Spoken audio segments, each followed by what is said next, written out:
The topic I'm covering in my policy brief is the European Emission Trading System, the ETS.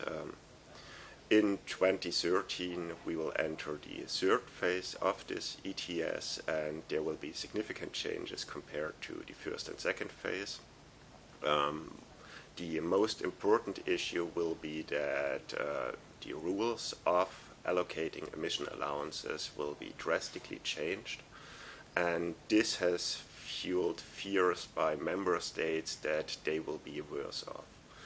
So what I'm analyzing in my policy brief is whether some member states will be adversely affected, and what in total the redistribution effects of the emission trading scheme are, and how the ETS is going to compensate those member states most affected.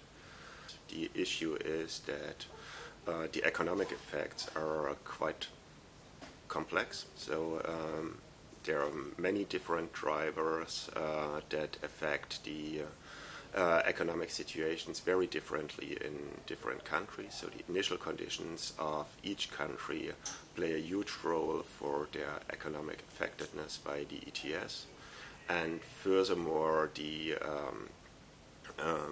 allocation of allowances and of auction revenues also follows rather complex structures, and we try to approach this this complex interaction by separating out different economic effects.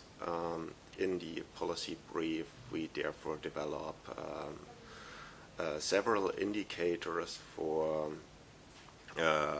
why a country is affected by the ETS, and we compare all these indicators for each country always with the EU average to find out which countries are overproportionally affected and which countries are less affected.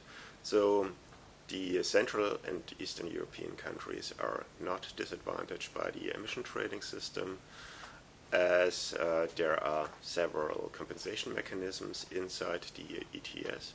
In conclusion, we find no clear evidence that any country is worse off by the European emission trading system. We think all countries are quite well compensated by the system. Therefore, our policy recommendation is not to touch the emission trading system in order to improve the level of compensation of any country.